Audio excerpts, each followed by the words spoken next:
Good morning. How's it going, Morning, YouTube, fellas. So boys. Hello, internet.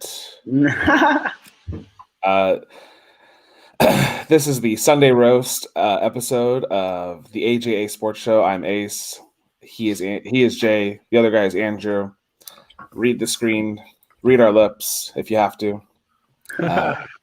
Hopefully you're enjoying your morning so far, everyone. We are as well.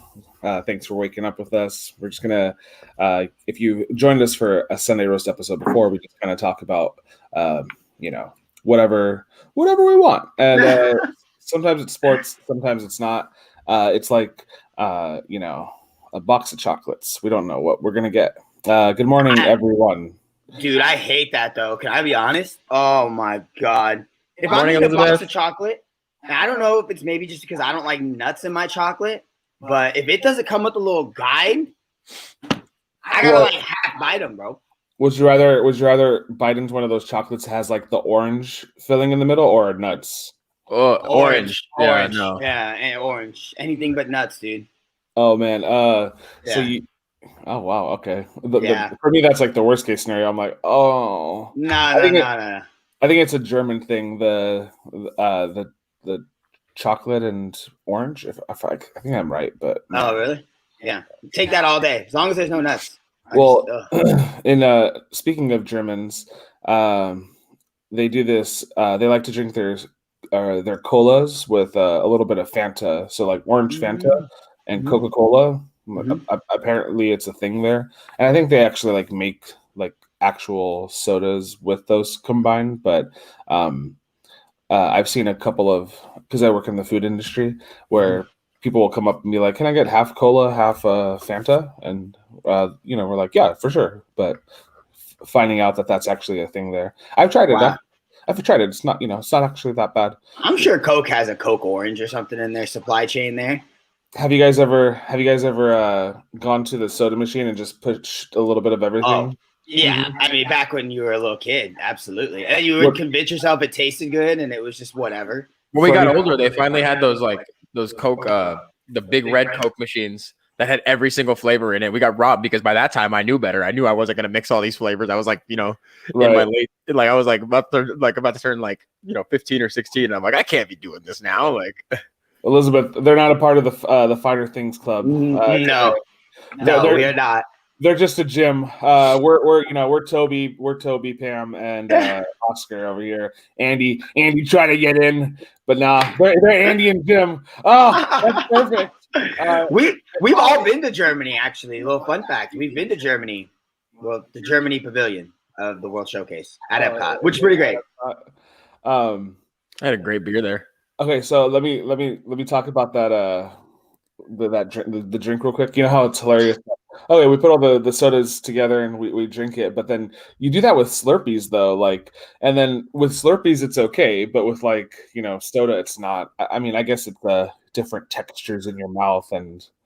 Hey, so you remember when we went to 7-Eleven and got those giant we had like the giant jugs of Slurpee where there's like the 7-Eleven day, and if you could fit it like in the it was a bring your own cup day, right? It was bring your own cup day at 7-Eleven. I remember that. Andrew and I were gonna go pick up some Slurpees for ourselves, and I think we were gonna bring one or two other people with us. But so we were like looking around the house, because if you can get it inside, if you go to 7-Eleven, you can get it inside this like circle that they have there. They told you the diameter or whatever. You can get fill that up as much as you want, right? So we're getting into the car, and I don't know what the hell happened, but we originally had like this big ass vase, and we dropped it in the back seat, and it shatters. And so instead of going to 7-Eleven right away, we had to clean up the back seat. It was just nonsense upon nonsense. But anyways, we got our 7-Eleven Slurpee. We had to pivot to something else. And even though it was probably bigger than you can see on the screen, but maybe it was still bigger than a foot tall, our beverage container. And we couldn't even finish that, but it was pretty hilarious. It was fun trying though. 7-Eleven had some gimmicks, dude, between that and on 7-Eleven they give you a free Slurpee. Yeah. Dude, nowadays it's like not even worth the madness, bro. Like I've gotten to the point in my life where I'm so old, I don't care for a free Slurpee. I just pay for the Slurpee when I want the Slurpee, bro. Like, it's a $1, you know. Elizabeth and I were driving back home. I forgot where we were, but we had to go on 7-Eleven day. We went to like 4 different 7-Elevens. No one had cups because everybody was just like free. Oh yeah, everyone's there. Yeah. By the way, just on Slurpees, what's the concoction y'all do? Because I'm a Coca-Cola and then whatever cherry they got type of buy. I knew you were going to say that. I knew you were going to say that. It's the best. I don't know. It depends on what they have, to be honest. Pina colada. Pina colada is pretty good Pina colada. I haven't had a Slurpee in years, though. Like, no, for real. I haven't had a Slurpee in I don't know when's the last time. Pina colada is good though. I like when they have the Mountain Dew flavors. I like Mountain Dew. What do you mean? Of course you do. No, this guy and his flavors. Where's Zach? I need to get Zach in this in the live stream. You guys hate on Cherry Limeade. I don't know what is wrong with you. It is so good. I was 17. We went to Buffalo Wild Wings, Asa, and he ordered like 2 of the most obscure flavors of foods and drinks I've ever heard, like cherry limeade, lemonade, and Asian zing wings. I mean, nice. Granted, they're probably they were delicious. It sounds like they would be. They were, Ace, and they made fun of me for it. They were delicious. I don't know if it was just because he's a little brother or something weird. Of course it was. Just shit on. Yeah. To answer your question, I think sometimes I'll get like blue raspberry and maybe like a tropical one. So if it's like sometimes they have pina colada. I think sometimes they have black cherry. Black cherry's good. Wild cherry is the one that you were talking about. Coke is the obvious like favorite there. They do some like weird ones with like vitamin water here and there sometimes, which is a little interesting. Really? Elizabeth usually with Coke with cherry on top. Y'all you just need to add some liquor into that, folks, and you got yourself a delicious cocktail. Not away, Lord Lizzie. This is gonna be the logo for Lord Lizzie, by the way. Like double L. Yeah. Oh, Andrew, get on that. Yeah, double L's. Lord Lizzie. But yeah, but Slurpees are delicious. But yeah, like I think it's good to have every once in a while. Yeah. It's like I think it's one of those nostalgic things that we had growing up that we build up a little bit in our head too, if we haven't had it for a very long time. We got one at we got actually 2 at Disney World because it was hot there, obviously. Yeah. My mom got one with like Minute Maid lemonade and like Tito's vodka, and then Andrew got one with Coke and Jack. That was pretty swifty after getting off a rock and roller coaster, bro. That ride's crazy, by the way. Oh my god, the rock and roller coaster is so cool.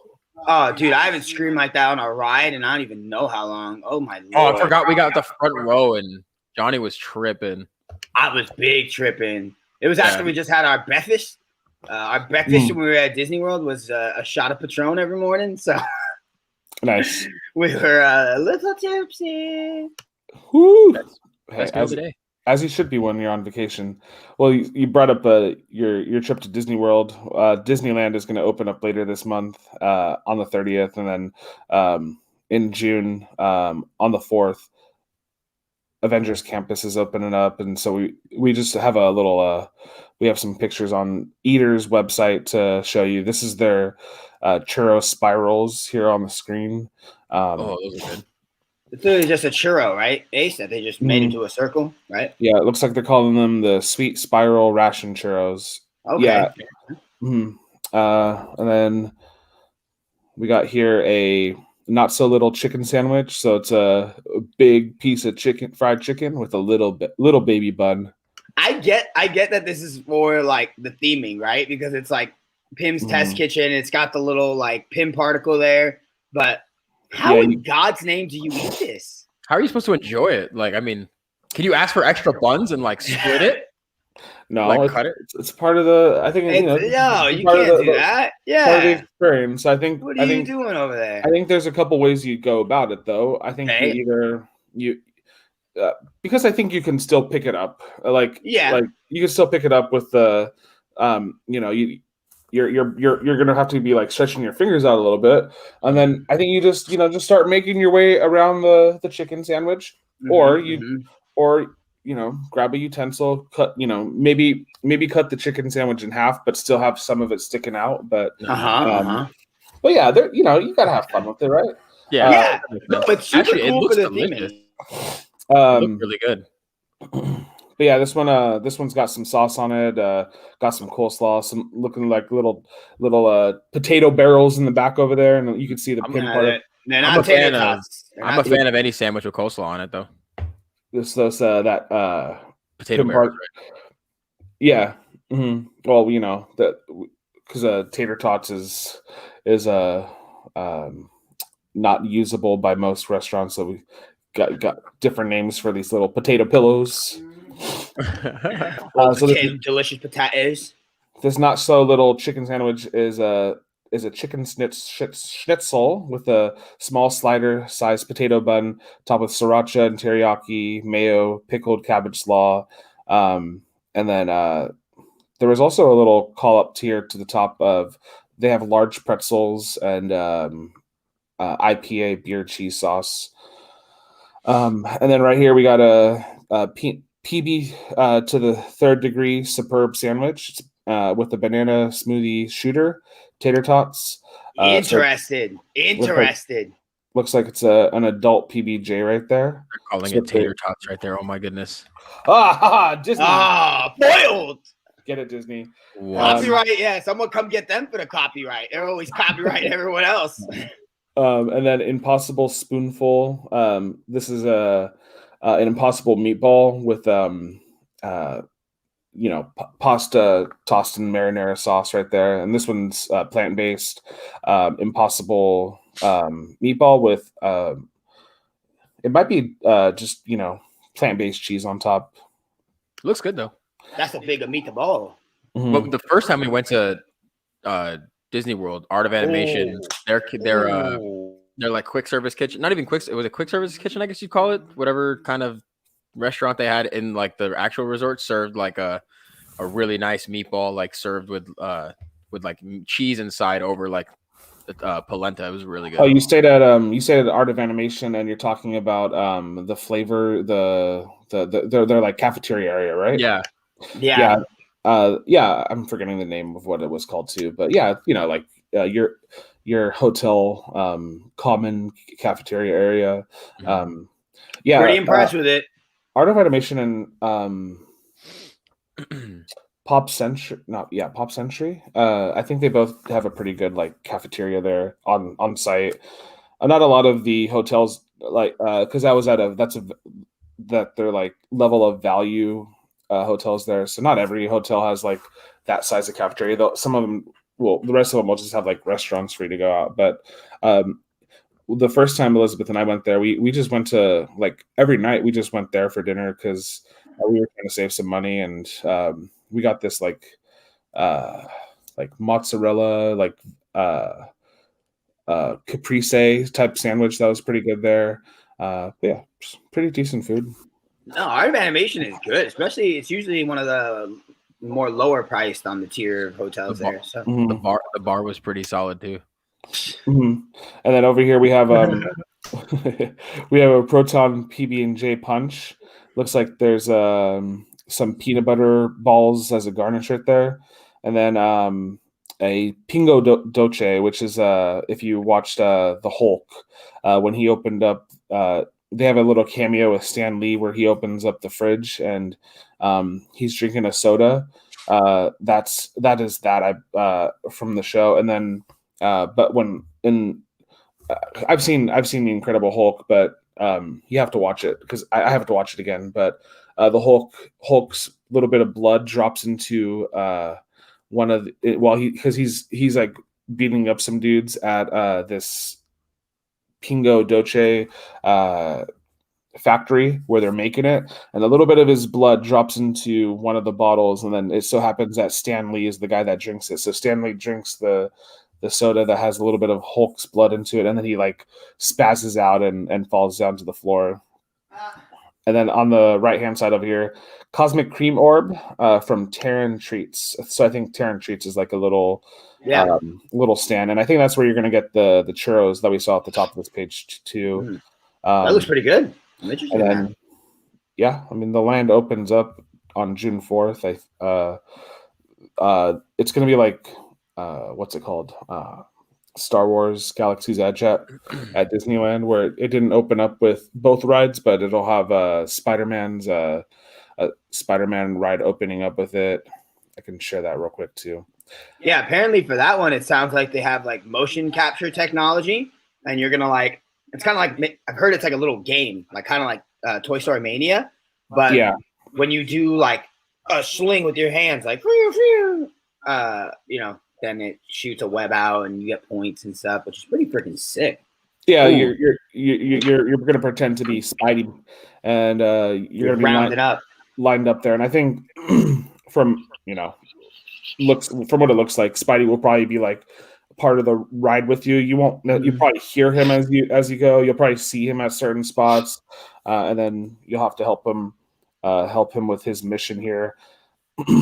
So that'll probably be like really fun, and I'm sure exciting to be in.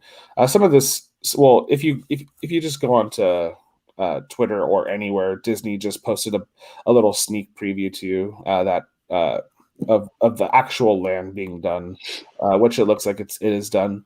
We got Pim's Test Kitchen right here. That's the restaurant that we were showing some food for. From what this concept art looks like, you can see these pretzels going in off the top here. They're going in small, and then they're coming out big. So that's kind of cool. Like you can see on the left side of the screen, they're kind of small, but they're small, and then they come out huge. So some of Pim's science is manipulating foods here. So that's kind of where the foods are being enhanced by the Pim particles. And then you can build your own spider bot, which is going to be, kind of like the version of the lightsaber, so to speak. And yeah, they're going to have several characters there, including Doctor Strange. Dude, they haven't given us a lot of information on what that Doctor Strange area is. It looks really cool, but it looks like it's a lot of like high touch areas. So I don't really know how that's going to work when it opens. Yeah, it's probably gonna adapt once this everything of all this quarantine's behind us and stuff. But I'm sure Dr. Strange will just kind of be at like a distance for you to take like photo ops for now.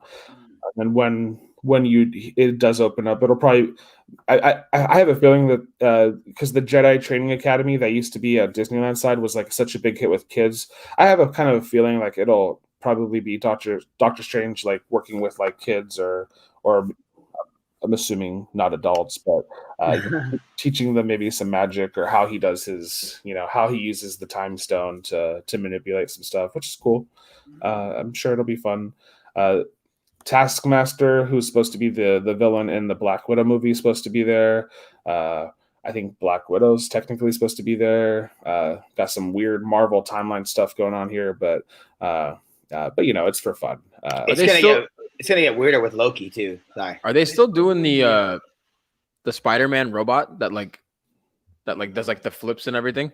Yeah. So there's gonna be a flying animatronic Spidey that just he's like jumping from like one building to another. And I think he'll be probably like projecting volume out as he goes. So that's really freaking cool. Yeah, because like it's public knowledge when Disney like does patents and stuff like that, you can like find it. So like a lot of the stuff was like in like early 2010 to 2015 range. They were already like trying to get patents on some of the stuff. The Josh Tomorrow, one of Disney's top guys, he had just hosted a little panel with some reporters, and at the end he pulled out a lightsaber just out of nowhere, like it projected out of the hilt. But if you go onto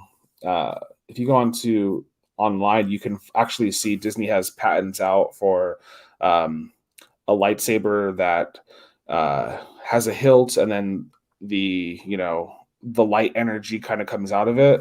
So it's kind of cool.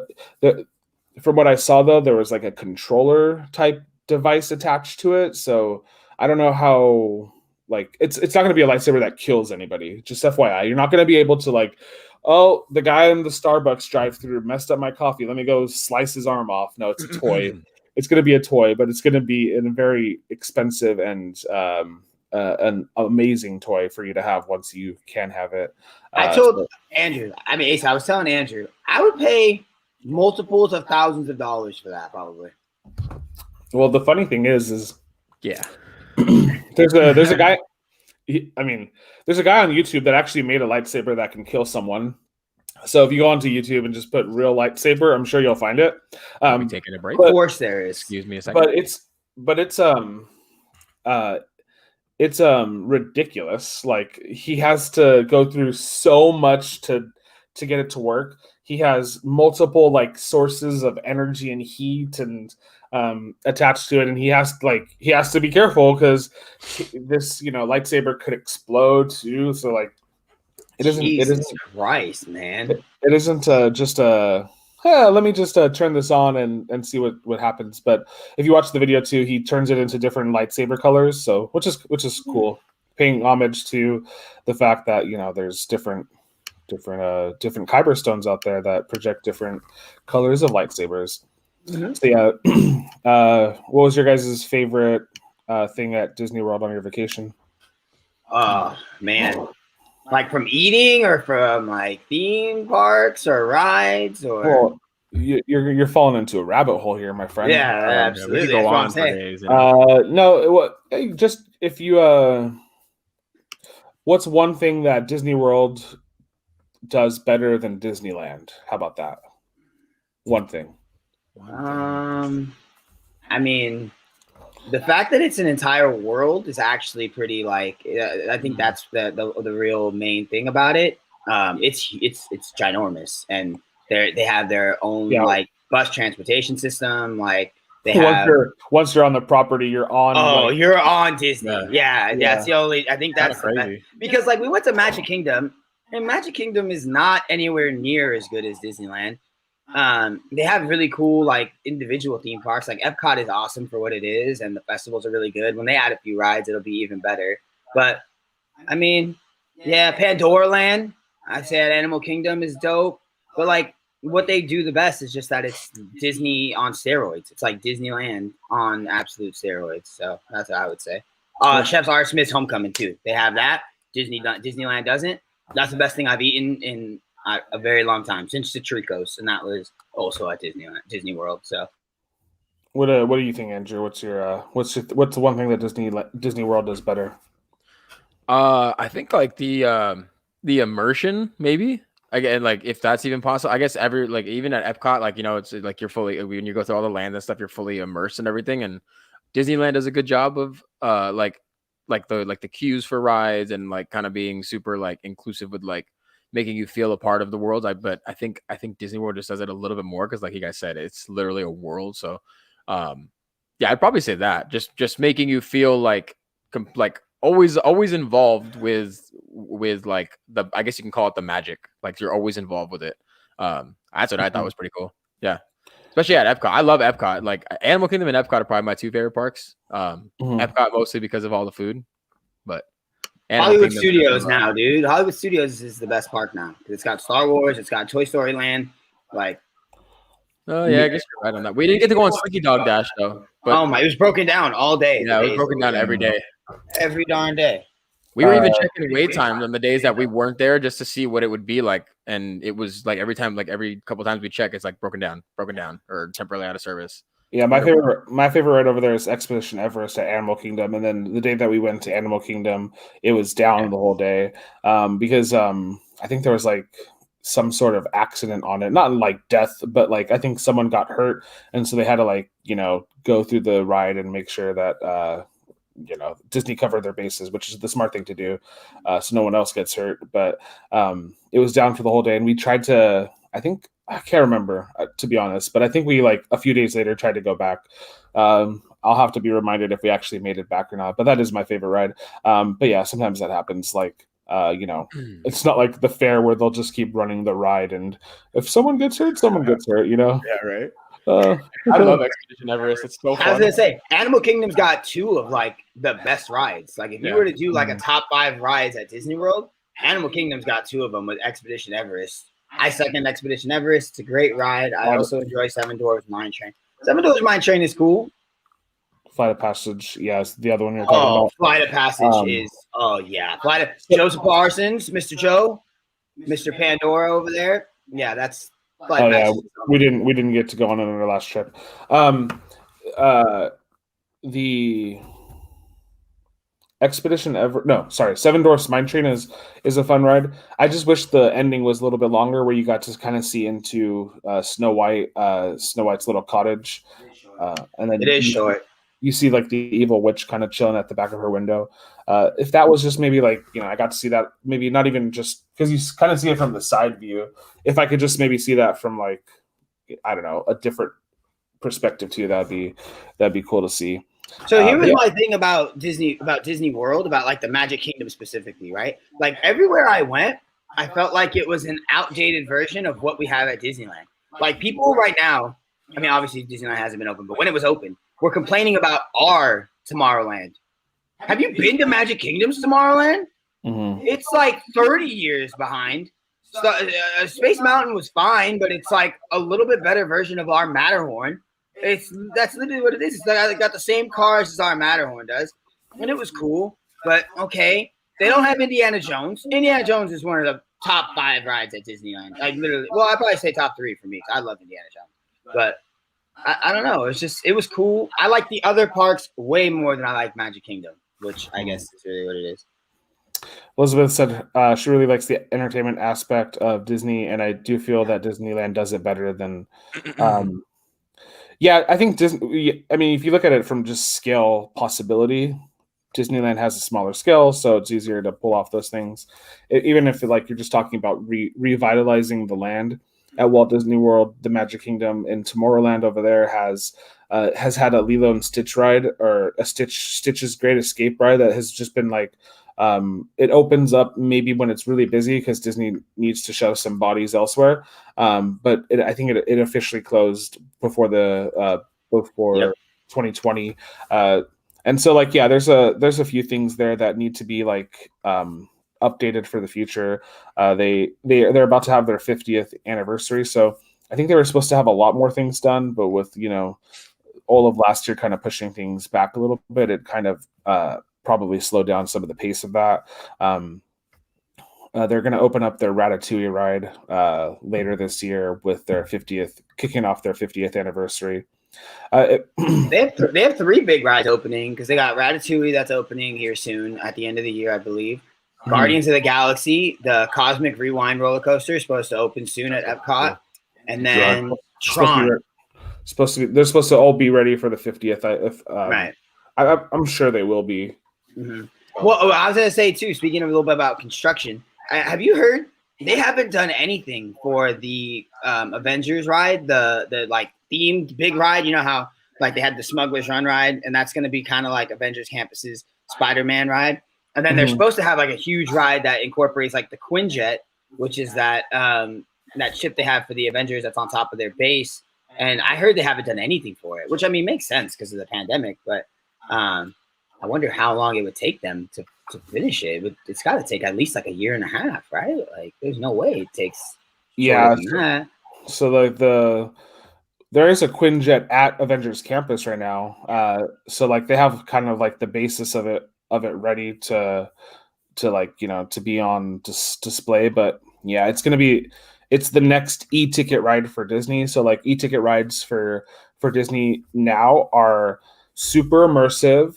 They're highly like technologically advanced. They are there's multi dimensions to it. It's not just necessarily telling a story right off the bat. It's also giving you'll interact with the character along the way. So they're putting in, a couple of years into it, like they did for Rise of the Resistance, and Rise of the Resistance is like one of the dopest rides for. Hands down, it's hands down leaps and bounds above everything and anything. It's like it's a full 15-minute experience, dude, and you get put right in the middle of this cool story. And it's not like, a lot of times you're just watching stuff happen. Like you're in it, bro. Like you're actually in it. It cost. I looked this up the other day. It cost them $1 billion with a B dollars to build that ride. Wow, it's a lot of money. Oh yeah, I have a little summary I could read for the Quinjet ride. It doesn't have a name yet.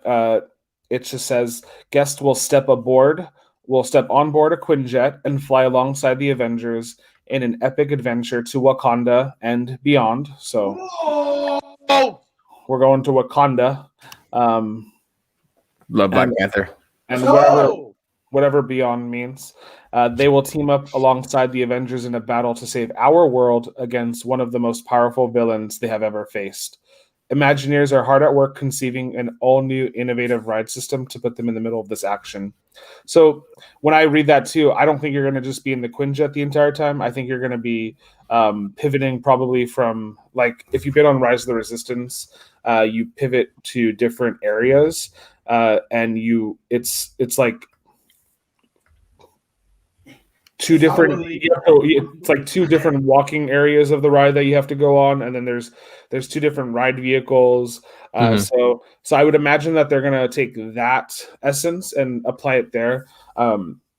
Your Quinjet's probably going to go down, and then you're going to probably have to get like Black Panther King T'Challa is probably going to have to give us a ride out of there with something else. So maybe there will be some time travel involved, and then also like, because Kevin Feige has been working with Disney on this too. Maybe there's something in a future Marvel movie that we haven't seen yet that's going to apply to this ride. So, especially with like Black Panther. That'd be 2, cool.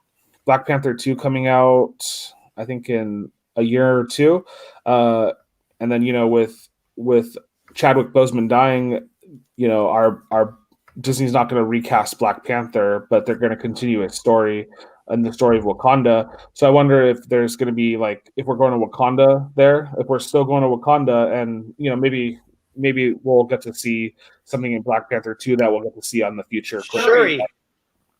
Shuri in the comics becomes the Black Panther. I'm all for it. Mm-hmm. If for live action stuff, if they do a Shuri, but I mean, I don't know. It's gonna be. It sucks, man. Sneakers. Black Panther, yeah, dude, that's my favorite part. That's my when they're in the training facility, she's making the new suits too, and she's like tells him to kick it, and doesn't let him know that it like harnesses the kinetic energy, and then he's like, kick it again. He's like, delete that footage. That's great. She also throws one of those. What are those? Yeah, she does. Yeah. Yeah, the Black Panther movie is really good. I like it a lot. It's like a top 3, 4 Marvel movie, like a standalone superhero movie. Even you could throw in the big boys. Yeah, throw in Endgame, throw in Avengers, throw in Infinity War. It holds up against those, bro. That one, Civil War. Oh yeah, that's amazing. Mm-hmm. Yeah, I agree. They did like a lot of cool world building there, because you actually got to see.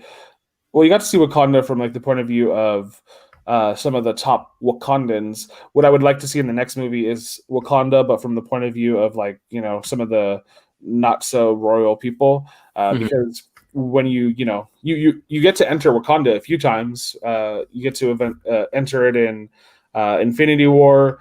You get to see it in the Black Panther movie. You get to like see them go through the tree line and then just enter. So, and then now Wakanda is opening up to the rest of the world too. So like, but anyways, I would like to see some of like the city stuff. That'd be pretty cool. And then that might kind of be where they focus or build up a little bit more next time, because with Chadwick dying, I don't know, they have to like. They have a lot at Wakanda that they could show that might just like ease our sadness of losing our Black Panther. True. People were trying to like dissect that Disney Forward plan that they put out, and they were saying that it kind of looked like, if you look in like the little corner of one of the new expansion pieces, and it looks like the cave of the Black Panther a little bit. So they're wondering if that's like an expansion point for like where DCA is in Avengers Campus, where they're gonna add like a Black Panther. It's hard to see, man. These dudes that break this stuff down, I don't know how they see it. All I see when I zoom in is like digitalized little colors, but they were breaking it down. It kind of looked like it. Yeah, from what you could guess is that the stuff that does really well nowadays will be projected into the parks. So like, that's why Star Wars they bought Batu, so we can, people can get all their Star Wars fix. That's why they're building Avengers Campus, and already built Avengers Campus, because this next generation of Marvel fans / Disney fans are need a place to be able to like go and feel at home and get some of that energy out, and so I'm sure if there's like a next chapter of Disney that is super successful, that might be a part of the plans. I know, like, Anna and Elsa from Frozen are super popular right now. Wouldn't be surprised if they made Frozen 3, and a couple of parks now have like Frozen rides, and they're talking about possibly a Frozen land when Disneyland expands a little bit more. So that'll be cool to see. The Frozen ride at Epcot is actually really fun. I had a good time on it. We dropped the ball, man. We didn't even think it was a ride. We thought it was a show. We didn't make any time for it at Epcot. Oh my god!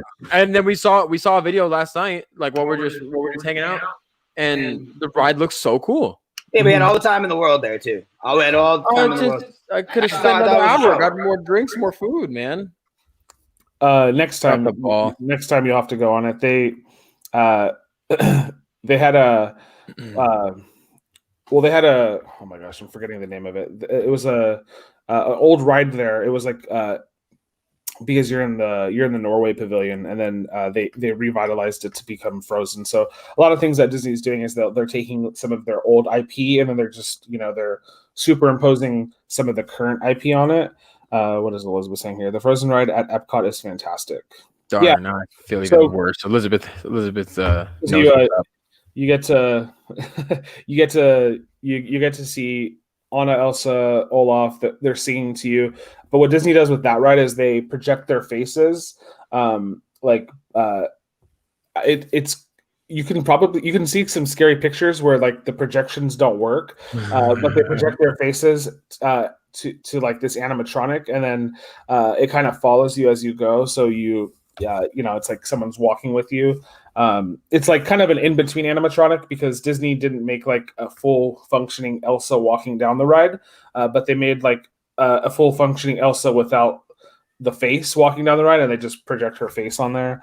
But it's cool. It's a fun ride. You guys will go on it next time you go, and then you'll get to share your thoughts on it here on the AJ Sunday Roast episode. What we need to do is a video where we break down like the top rides at Disneyland and Disney World, and then like categorize them, like best rides for like like dark rides, or best rides for like thrilling and like most themed rides and stuff like that. Because they're like, people, whenever you talk about best rides at Disney, there's so many people that look for so many different things. Like there's some dudes that like love like the history of the rides and stuff like that. Dog, I don't know if it's just because we're young or something. I'm all about new stuff. Tear it down, give me something new, bro. I can look at pictures and stuff of the old stuff, but like, is new always better? Is new always better? New is always better. New is always better. That's why I'll take the 1 year Scotch over the 10-year Glen McKenna. Whatever. Grape Scotch. Give me the grape Scotch. Yes. I'm a true Barney sits in our heart, dog. New is not always better. No. Not when it comes to Scotch, unfortunately. But I guess in some cases it is. In some cases. So I guess sorry, go ahead. Oh no, I was gonna say the Disneyland Railroad is something that people always talk about, and it was under construction like for at at Magic Kingdom when we were there too, and like there were people like openly like voicing their displeasure about the railroad not being closed, like just like out in the open, like, and I'm like, it's just a railroad, guys. Like, go on rides. Like, that's all I was gonna say about it. I just like, I don't, and people love like the classic railroad at like actually like at Disneyland, but I mean, I've only been on it probably once. Well, so when Disneyland was opening up Star Wars Galaxy's Edge, they had to close down the railroad because they needed privacy to be able to build Batu over there. So yeah, like they need to close it sometimes for construction of the park. But yeah, so Disneyland opens again April 30th. Universal Studios opens April 16th. I think Universal Studios is opening up with all of the rides. I can't remember 100%. What about Disneyland though, Jay? Do you have a list on that? Yeah, new Secret Life of Pets ride also will be open at Universal Studios. Jurassic World 2 got an update like right before everything shut down, so that's going to be open. A few things will be closed at Disneyland and California Adventure when they reopen. Buzz Lightyear Astro Blasters will be closed. Chippendale's Treehouse, Davy Crockett's Explorer Canoes, the Monorail, Great Moments with Mr. Lincoln, get rid of that. Donald's Boat, Finding Nemo Submarine Voyage, Frontier Shooting Exposition, okay, high touch, I get that. Goofy's Playhouse, Jungle Cruise is going through an update. Main Street Cinema, Matterhorn Bobsleds, Mickey's House, Minnie's House, Pirate's Lair on Tom Sawyer Island, the Ship Columbia, Sleeping Beauty Castle Walkthrough, Star Wars Launch Bay, and Storybook and Canal Boats. That's all at Disneyland. That's going to all be closed. Some of those make a lot of sense, but we can go over that, what you guys think of in a second. And then at California Adventure, the Animation Academy, Andrew, I know you're crying right now because of that. The bakery tour, so no free bread? What am I going to do? I could never convince you guys to get into the Animation Academy anyway, so I don't even care anymore. Not true. No, 100% true. I drew Groot. It was bad. And then the Golden Zephyr, Disney Junior Live on Stage, Grizzly River Run is still closed. I know they drain the water once every year. Maybe that's what's going on, but they could have done that, when we were closed for the last year, I guess. Red Car Trolley, Redwood Creek Challenge Trail, and the Sorcerer's Workshop will be closed. Well, some of the, within California at least, it's kind of been like boom, boom, boom. Like the economy's opening up June 15th. Disneyland's opening up April 30th. We went from purple tier to orange tier in, less than a month, or about a month actually. So to me, when I first, when Disney said they were going to open, and then I saw that we were in the, still in the purple tier, I was like, okay, well, they can't open up Space Mountain because they can't open up Pirates of the Caribbean because it's an indoor ride. They can't open up Indiana Jones because it's an indoor ride. So since none of their like dark rides are on that list, they're just, they're I'm sure also following CDC guidelines when they do reopen. Just with me, like I'm sure they'll give like a whole ride vehicle to someone. So like, there's going to be safety precautions in place. Like if you're going on the Snow White ride at Fantasyland, they're just you always got your own little vehicle anyway. So some of that will remain the same. If you're going on Pirates of the Caribbean, I'm pretty sure they're just going to put like one family at the front of the boat and maybe one family at the back of the boat. And there's like 7 rows on that boat, so there's plenty of space there. There's gonna be some stuff that like Indiana Jones, maybe you get a whole vehicle to your party. So there's ride times are going to be a little longer. Some of the stuff you listed were just like meet and greets or places where people can just go to stand or chill. So I can understand where Disney doesn't. It's on the Redwood Trail and the treehouse, like they can't Chippendale's treehouse. They can't really like monitor and keep kids apart from each other on there. So I understand some of those decisions there, and some of that makes sense. Like you have to, Disney wants to be able to be in control. What they can't control is like the behavior of the guests. So hopefully everybody's in their tip-top shape. The prices of the tickets are lower than they were last year. So last year, if you went on a peak day, because Disney does like peak value and like normal tickets. Is it? I thought it was the same, Ace. Did they lower it? No, yeah, it's a little lower right now because last year if you went on a peak day, it was like $200 for a park hopper. Right now, I think that the the tier 5 price is like 150 something. So, I think that's single, bro. I think it's the same thing. PBH Disneyland. oh, well, you could look that up. Yeah, I got you. But there's no Andrea, Elizabeth, and I would have gone with you to the Animation Academy. We love it. Yeah, we would have definitely. Excuse me. Bless you. Excuse me. Salud. Gesundheit. Wiedersehen. Danke. We told you we've been to Germany. Yeah, one day park hopper tickets, Ace, for a tier 5 is $209. Oh, okay. So the price is the same, if not $10 more, and you're getting a little bit less. And there's no fast passes, there's no max passes. There's 25% capacity potentially. Disney can control that though. Disney probably will have less capacity if I'm guessing, just so that the wait times of the rides aren't as long. So Disney World did a really good job of that. They overshot all their wait times. Like everything said like 60 minutes, it was only 30. Like Rock and Roll and Roller Coaster, you would have thought it was like a 2-hour wait, bro, because it went all the way into like the back cast member area where you like are not supposed to go. And I thought it was listed for like 100 minutes, and it was literally like 35. Yeah, minutes. that's like the benefit of having Disney World. Like they have a lot of backstage places there where they could kind of offload guests. Disneyland has some of that too, but just not as much space. So I wonder what they're going to do about that, especially with like Avengers Campus opening up too, you know. So I'm pretty sure the queue for the Spider-Man ride is going to be extremely long because they're going to expect that to be long anyways. Kind of like the Millennium Falcon ride in Batu. So what's it called? So the prices for the tickets, it's crazy, dude. For prices for tickets, so if you want a 1 day, 1 park, tier 2 is 114, which is usually just Tuesday through Thursday. Tier 3 is 124. Tier 4 is 139. Yeah. If I could mention something real quick, what I think Disney wants you to do is they want you to buy like a 5-day ticket because like I think if you buy like a 5-day bundle, it becomes really like really affordable at that point. But I have those too. Yeah, so tier 5 for 1 day, 1 park is 154 right now. Park hopping is allowed, but not until 1 o'clock, which is something we saw at Disney World. They do 2 o'clock, but Disneyland will do 1. And then for park hopper tickets, tier 1 is 159, tier 2 169, tier 3 179, tier 4 194, tier 5 209.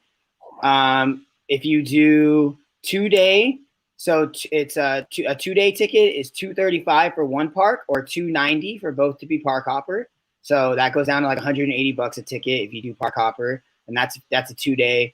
3-day goes to $310 for a single park, $365 for park hopper. 4-day $340, $395 for a park hopper, and 5-day goes to $360 for a single and $415 for a park hopper. And then you can make reservations 60 days from the current day. So like if you're looking for, you know, whatever today's date is, just put 60 days, and then that's how far out you can make a reservation for.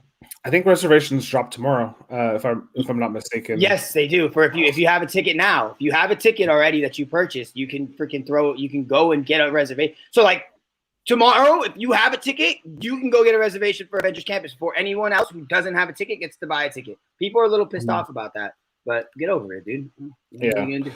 Well, what I also heard was they want to revive because there's no annual pass holders anymore. So I don't even know what the attendance is going to be like because all our annual pass holders that used to come to the park, because Disneyland is driven by the AP holders quite a bit because we have such a strong fan base here.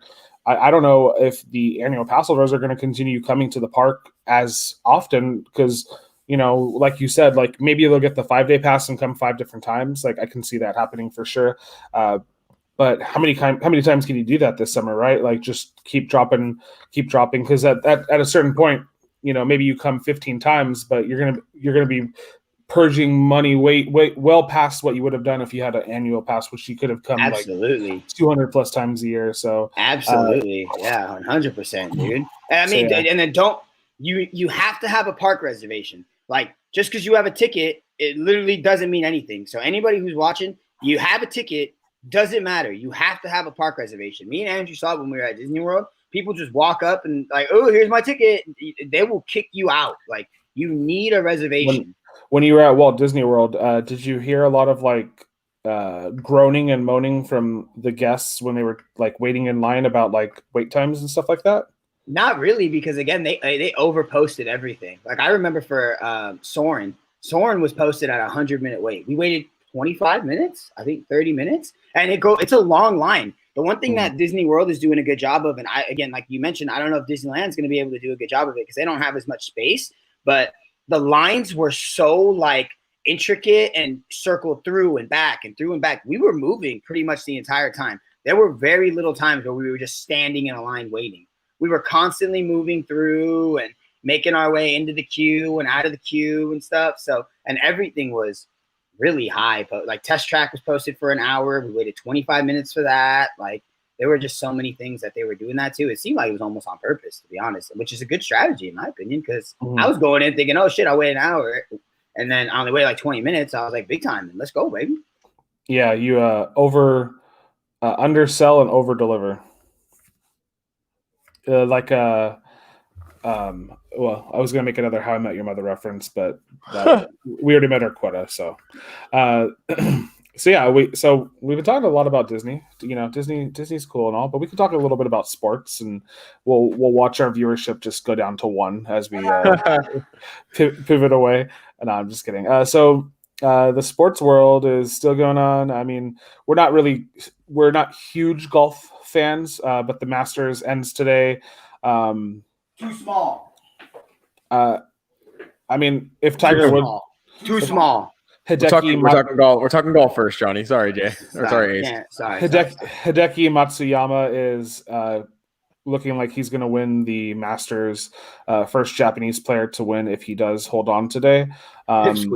This guy, the only thing that I have on him is he's hit an eagle in every round so far in the Masters tournament. Which is pretty dope. So hopefully he gets another eagle today. I think the Justin Rose is one of the top vets on the board. He's like 4 shots behind him.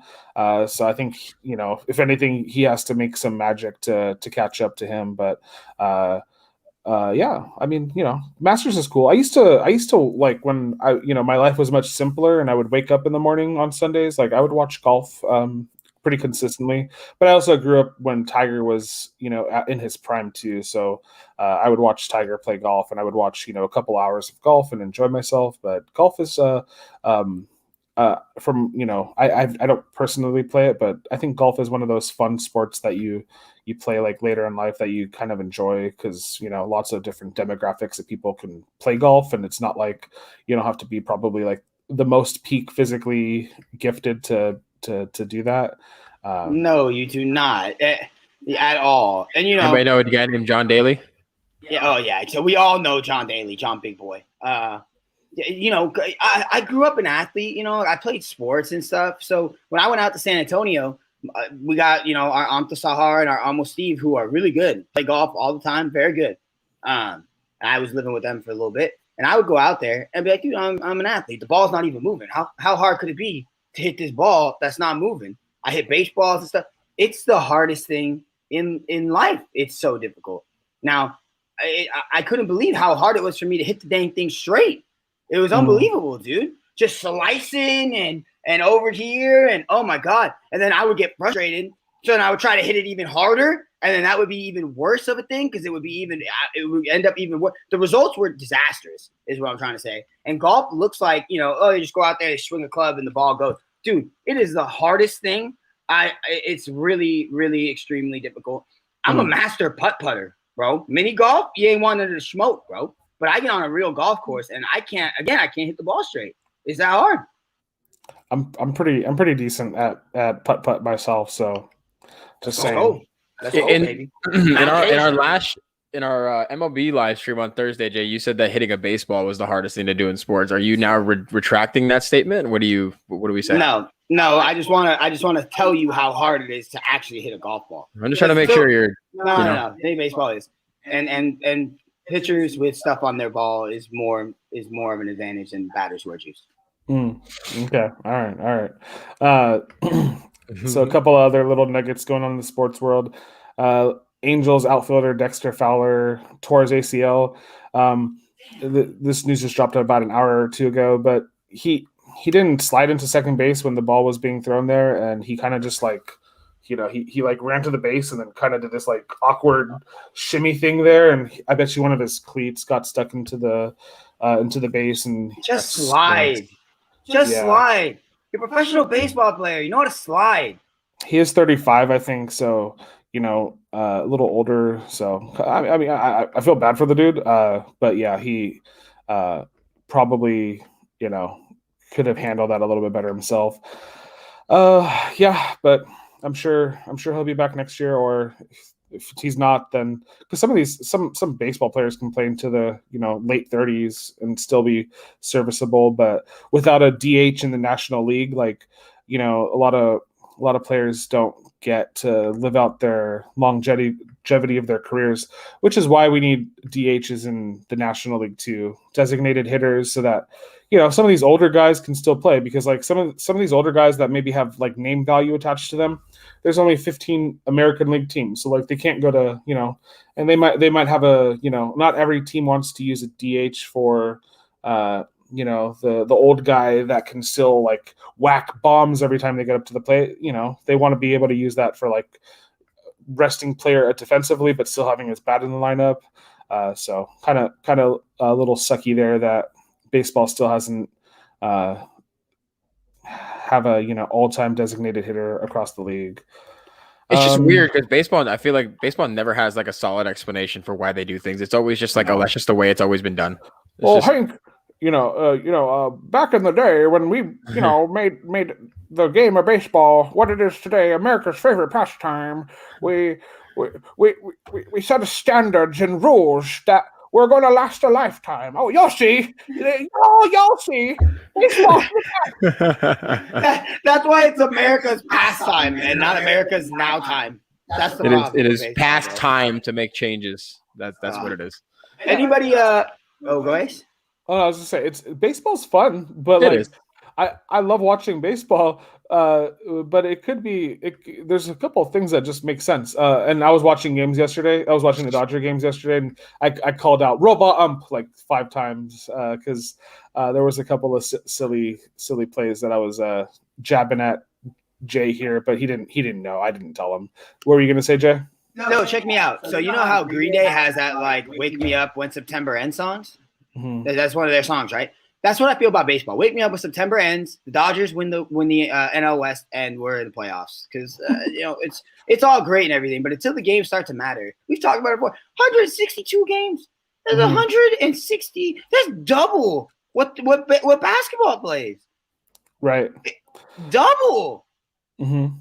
It's unbelievable. Figure it out. Get it together. There was a Laker game on yesterday. Anybody saw that? Huh? Lakers whipped on the Brooklyn Nets. And Kyrie and Dennis Schroeder get ejected because they just wouldn't shut up. Like these two talkative cats just want to they didn't want to shut up. So like they get teed up, and then like a minute or two later they get teed up again because they don't want to just shut up. And so they weren't like getting like super confrontational, but. Did you see Kyrie throw his jersey into the stands after he was walking into the locker room? I was like, oh well. I mean that fan got a nice little souvenir there. I don't like the jersey. Shoot. Apparently, I haven't seen a clip of it, but apparently Michael said that our brother Michael said that Kyrie slapped the referee's hand like away from him because the referee was trying to like. Escort him to like a certain part of the court or whatever, like kind of get him away from Schroeder. But I didn't see it. I don't know if that has something to do with it. But yeah, I mean, it was kind of a weak ejection. I wonder if he's gonna get fined. Because I know we have fans back at watching games and stuff, but I don't even know. Like, we're not supposed to be swapping jerseys and stuff like that. Like the players were supposed to be like being watched on some of that stuff. So like, is he gonna even get in trouble for just throwing his jersey into the stands? Because it's a good question. I don't know how they would handle that. I don't know. Unless they like want to sanitize it on the way out, or I don't know. Yeah, I'm not sure. That's interesting. I think if they're going to give out a jersey to a fan, they would probably just get them one that wasn't worn by the player that day. But yeah. Well, the players are extremely tested and stuff, so they pretty much know.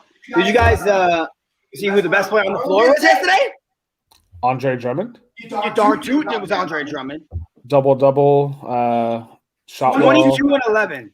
He did 22 and 11 in 22 minutes. Ben McLemore drained, I think, five threes yesterday. Yeah.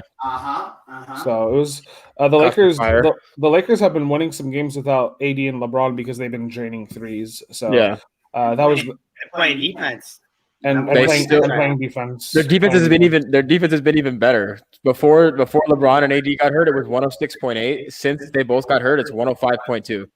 Can we show? I have the video. Can we show Andre? Can we show this real quick?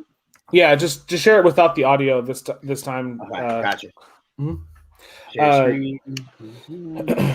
Yeah, I mean the Nets had Kevin Durant, but he wasn't enough to overcome the Lakers not having AD and LeBron.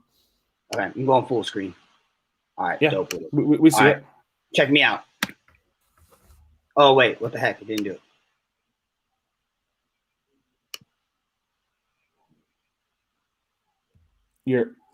There you go. It's oh yeah, too small, LaMarcus. Yep. Yep. Get to him again.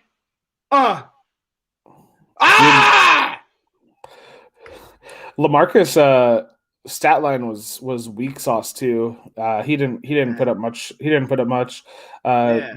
Lakers just won that game flat out.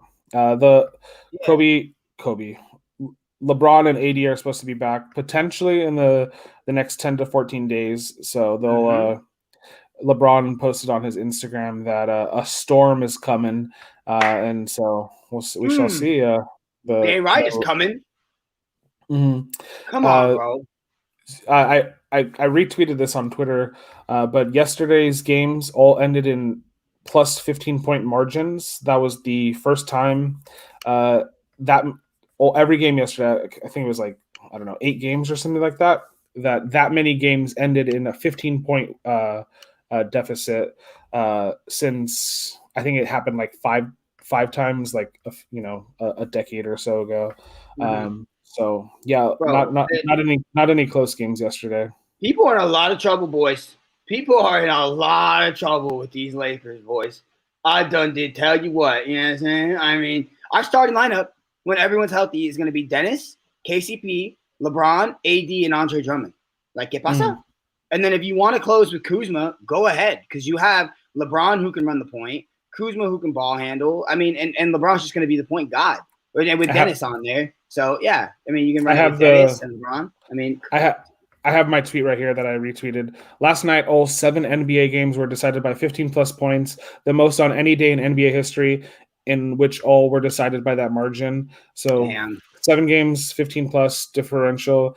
The last time that we had close to that was in 1949, when there was 5 games decided by 15 points. But we're going back to the 40s when teams were lopsided anyways. So and how big was your league? 12 teams, 10 players on each team probably at most. Yeah, that was before the merger. And just because we're bringing up the merger, I just want to let it be known that the Boston Celtics did win 11 of their 17 titles before the merger. Just want to let you guys know.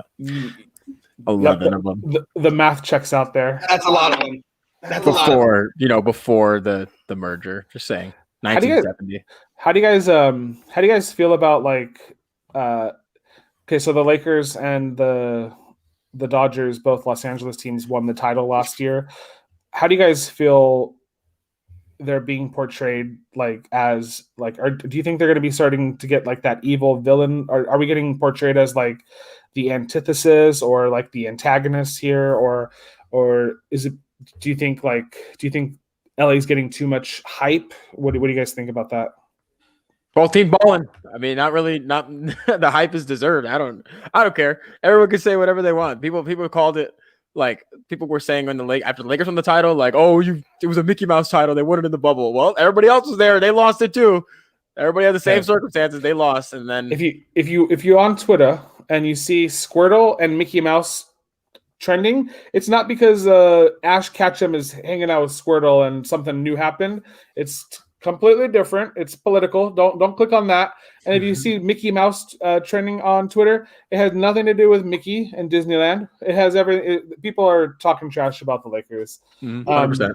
Yeah, I think so we always have been, dude. Especially the Lakers. Like, oh my god, I saw go some. ahead, Lakers. I saw some. He was a damn fool. I saw this fool say every Dodgers World Series win was should be taken away. He came up with some BS that we cheated like 3 times, and that when we faced like the White Sox in the World Series one year, and the White Sox had only won like a small amount of games that year.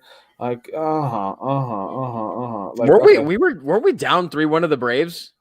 We were down 3-1 to the Braves and won 3 straight. So I don't miss me with that. Like I don't care. Yeah. Like we we won the damn title. Atlanta Braves had the Dodgers on a rope. Like they were about to cut the string, and then the Dodgers won 3 in a row to get themselves to the World Series. Super well deserved. There was nothing in there that they didn't deserve. The same way the Lakers won in the bubble is the same way everyone else lost in the bubble. That's true. The Phoenix, like we do feel bad for the Phoenix Suns because they went 8-0 in the bubble and didn't make the playoffs. But you control your team and their wins, and you have to hope that the other teams lose too and or win. Get it's not just circumstances that are based on yours. You have to get lucky. Which they do a poll every year on Twitter. I think it's the Sports Poller. I know ESPN does something too, where they do like a most hated bracket, and the Lakers, the Dodgers, the Yankees, like Duke basketball, everyone you would think is hated by most fan bases are in there. And when you win a lot, be hated. You know what I'm saying? Like taking people's titles away. Big market teams, but the Yankees haven't won in over a decade. Like, okay, but people still want to hate the Yankees because the Astros have been a staple on that list the last few years because they're actual cheaters, proven, caught in the act, red-handed, actual cheaters, bums. Yeah, let me just get this out there. That list is the stupidest list ever in the world. Like, why do I need to or even care to hear about the most hated teams? Oh, the most loved teams are the Utah Jazz and the Boise State like Broncos. I don't give a crap. Like you who cares? Like what does that do for sports? Like, if you're on like Instagram or Twitter and you see like Sports Center or ESPN tweeting stuff out, like people always like roast them in the comments like this isn't sports. Like a lot of the times it's just like fluff, and I get it. Like, they're ESPN wants to try to reel people in with as much like ongoing stimulus and keep people's attention all the time. But like, I don't care. I really don't care. And then why do I like if I'm gonna hear Stephen A. and Max talking in the morning on First Take, like I don't like. Then you're gonna spend 5 minutes of their time talking about the most hated teams one of these days of the year. Who cares? Like you're a person. You're allowed to hate and like things, and that should be your personal thing. But I don't need to like see ESPN spread the hate even more. So whatever. I agree with that. We saw Enes Kanter yesterday. Put up 24 and 30, so 30 rebounds, which is awesome to see. Like, boy was killing it above the rim, dragging in those rebounds. That was Andrew. What was your set on that?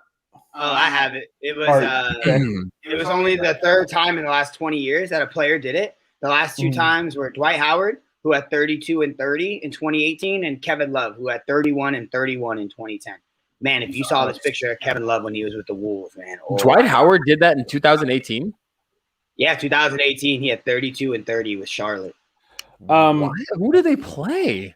The Andrew Bynum, our old center from the Lakers, I think had a 30-point rebound game one time, but I don't think it was a high-scoring game for him, so he probably didn't make that stat there. But yeah, I mean, that's a couple of Lakers though that made that list. Even though like Dwight's not an all-time Laker, he still was a Laker for a couple seasons, and then again, at a later date. Soft. He's soft like Charmin. You know, I felt a little bit of disdain for the guy when, like, I loved him, you know, last season when he was here off the bench, but then watching him and Danny Green getting their rings, like, you know, a couple weeks ago, I was just like, traitor. But moving on. Danny Green came here to die with his 3-point shots. He didn't put up what he was putting up. I mean, Dwight gets ejected in the game. Dwight gets ejected right after the first quarter, and then Danny Green hits 8 threes in one game, which, you know, he was shooting like 32% for the Lakers when he was with it. And we still managed to win the titles, which is cool. I don't really care. Like, but I mean, LeBron, you know, it happens. Yeah, greatest player pretty much of all time. You know, it's crazy. So speaking of rings, Dodgers got their rings the other day, which are beautiful, like fat rings. Oh, they're nice. I'll pull up a picture of them right now. You see the trim on the jerseys too? The gold trim? Woo! Those are fresh, bro. Those are fresh. I didn't think it would look as cool as it did. That looks tight. Dude, these rings nowadays are just redonkulous, man. This is a aerial shot of it. We'll go to freaking stunning, man. 200 plus diamonds on there. I think like there's a few sapphires on there. This is the side shot. Yeah, that's so dope, bro. Get the hell out of here. I just want to become a baseball manager now, man. Like, can I get a ring? Can I work at Dodger Stadium and get a ring? Like, how do I get this to happen?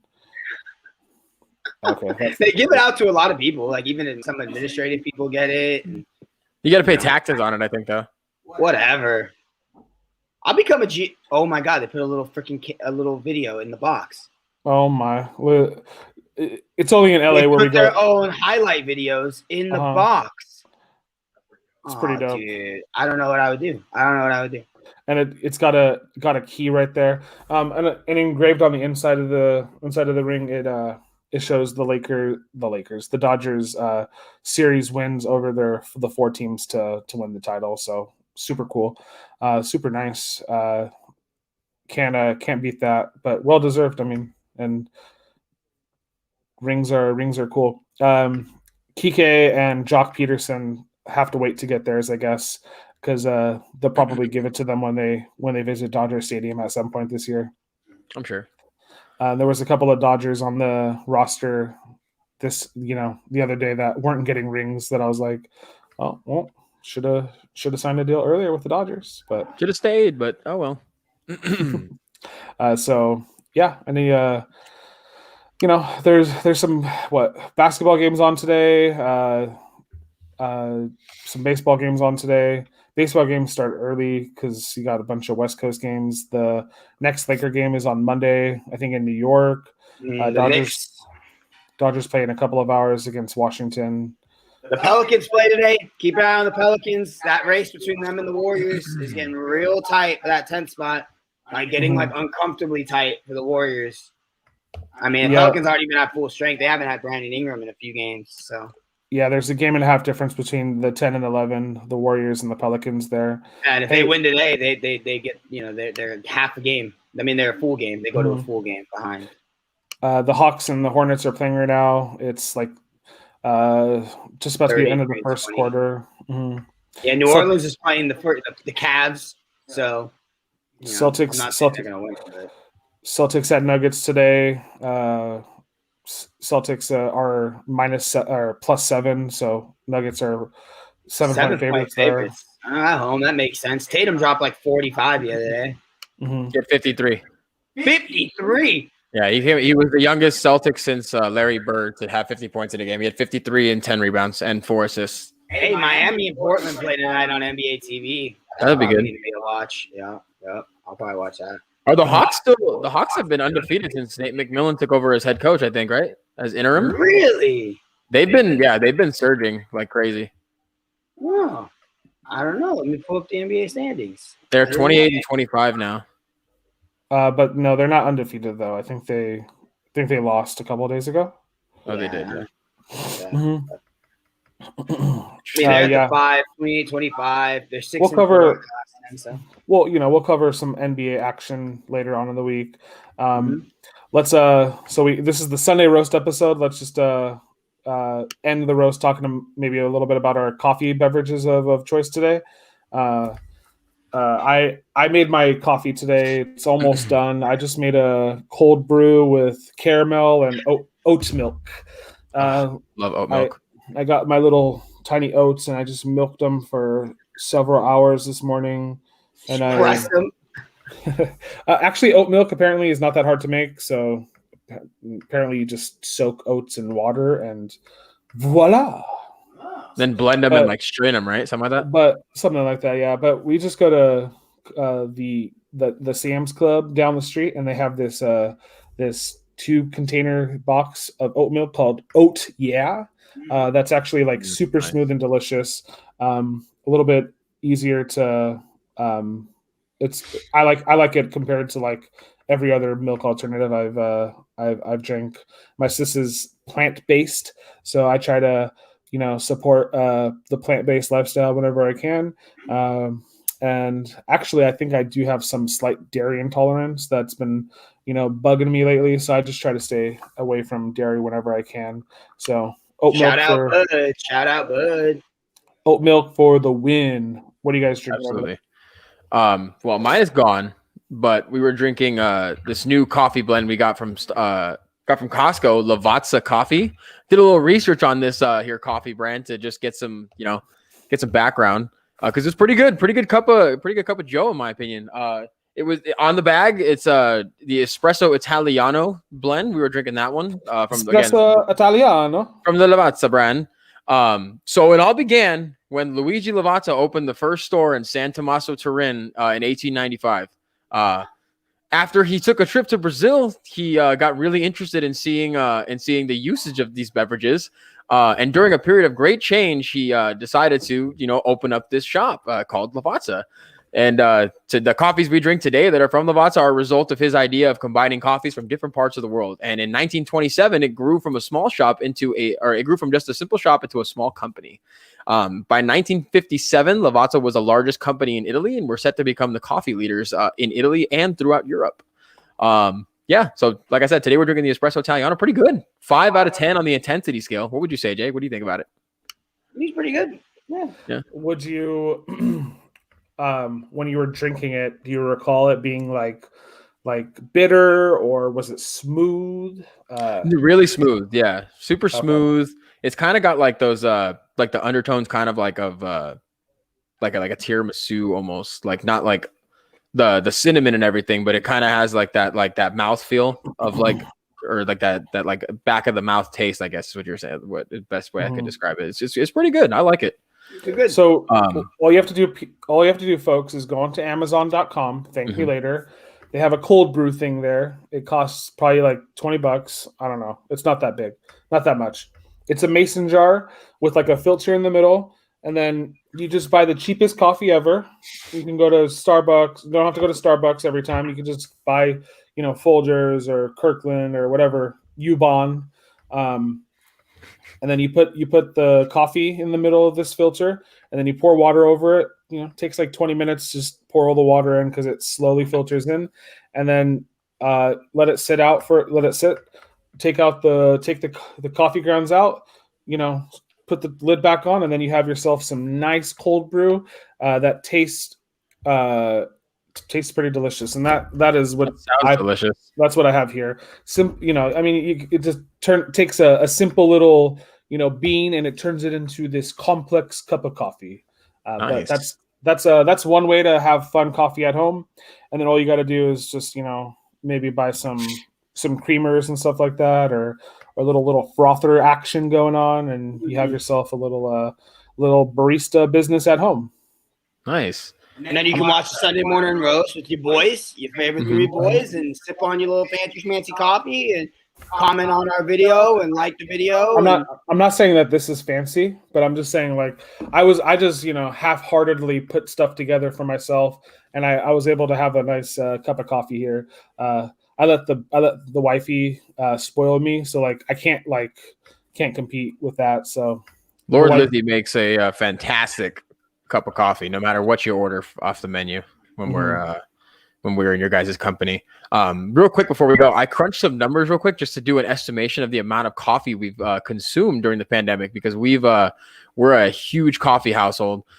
So just to real quick, since the pandemic started, we our house usually goes through 3 pots of coffee on average daily, which are usually about 12 cups each, sometimes in the 14 cup range. But I did the 12 cup threshold because our old coffee machine was 12 cups and we just got a new one and it is 14. But I kept it at 12 just for the sake of this.